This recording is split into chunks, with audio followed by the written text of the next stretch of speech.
점수 잡는 hackers. Alright, so studying tips that I want to talk about today. So one studying tip that I've learned over the years is become familiar with the various grammar problem types or concepts, because there's four categories, right? What is it? Grammar, vocabulary, right?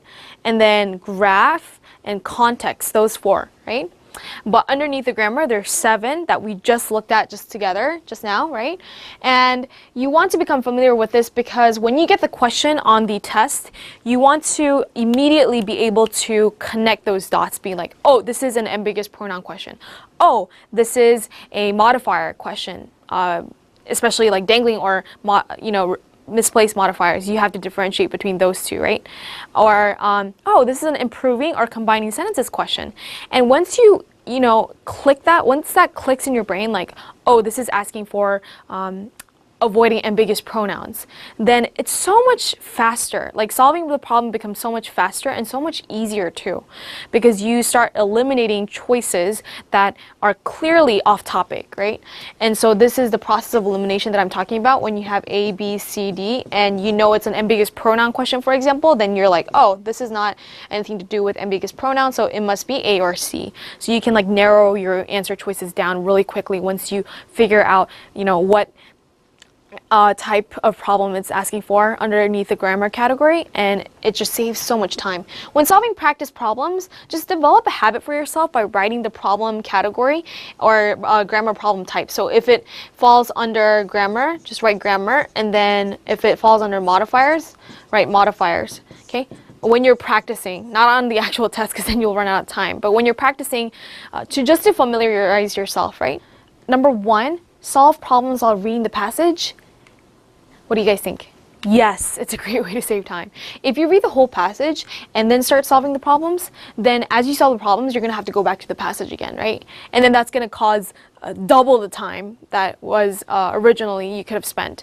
So that's definitely not a good idea. What do you need to do? There's a passage and it's divided into paragraphs, right? And each paragraph will contain about 3 to 4 problems. So as you read the paragraph, you'll run into a problem. So then go and solve that problem and then go back to the passage and continue reading, and then solve another problem and then go back and continue reading and then solve the problem. So you go back and forth like that, and you will save time and you will be able to finish that section in 35 minutes, no problem, okay? But do not go ahead and read the whole passage and then solve questions, okay? So number 2, don't need to read the entire passage. Yes, you must read the entire passage. For context problems, you have to, right? Because, like if you have a paragraph and you just skip that paragraph and you're trying to solve like, oh, like where should this sentence, or should this sentence be added or deleted? Or where should this sentence fall under? Can you order the sentences in the correct order? And if you don't know what's going on because you skipped a paragraph, then that's a huge problem because you're not understanding the main topic or the flow or context of the passage, right? So yes, you must read the entire passage. A lot of times people think writing language section, it's different from reading section, so you don't have to read the whole thing, but you actually have to read the whole thing for context problems, okay? But you don't have to read it so thoroughly and slowly like sometimes people do with reading questions, because these context problems are not that in-depth. Usually they're not that hard. Okay, and then last studying tips, just several things. Number 1, I'm going to emphasize that SAT writing language section does prefer concise answers over the wordy or redundant or repetitive answers.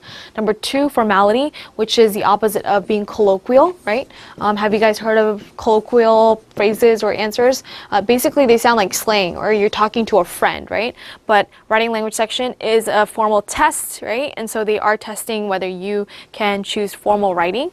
And so most of the times answers will be formal words or phrases that fit in academic contexts and essay contexts, right? So for example, like if A says walk and you're doing like a diction question, right? Vocabulary, walk, and then stroll, like an answer like swagger, do not pick C, okay? Because that would be really dumb, right? If you were like, oh yeah, he swaggered to the park, that would be that would be the colloquial answer. Okay, that's just an example. Then 3, coherence, right? Okay, so can you stay on the main topic or not? Is this relevant information to the main topic? Is it supporting evidence to the main topic? Things like that will be tested. Definitely under the context category. Keep the modifier closest to what it is modifying is talking about dangling and misplaced modifiers, especially misplaced modifiers because they need to be replaced right next to the thing that they're describing, right, or modifying. And then 5, don't skim, read. So don't skim too quickly. You do need to read it for context problems. 6, watch the tone of the passage. Tone will be either a positive, negative, or just neutral, right? So neutral would be like usually academic essays or science passages because they can't really have an opinion on this, right? It's just informative, knowledge-based. And then positive will be like, oh, like gluten-free diet is really, really popular and has so many benefits. And so everyone in society is going to benefit from gluten-free diet. Passages like that, or negative passages may be about a career, a certain career that, you know, doesn't pay well and has overtime work, or is very difficult and has lots of responsibilities.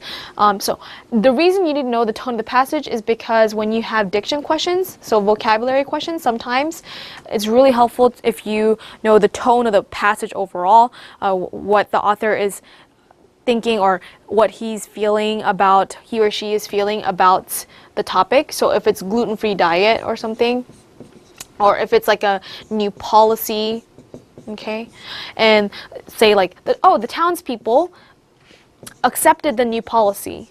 A, the townspeople agreed to the new policy, right? C, the townspeople embrace the new policy. If you have answer choices like this, what is the most positive one here? It would be C, because embrace is what? Like open arms, like welcoming this new policy. But accepting and agree to is just kind of like, you know, you were asked to do something and you're like, okay, I will accept that, or I will agree to that. So it's a little between neutral and positive, right? So the all the way positive is embraced, so that would be your different answer. So if the tone of the passage was positive, then most likely your answer choice will be also positive for vocabulary, right? Okay, so that's a huge hint. And then discover the pattern is just what we did all along this lesson, is just like whether it falls under the category of grammar or vocabulary, or the data-based or chart-based questions like graph, right? And then context questions. And then if it falls under the grammar, which one out of the 7 does it fall under?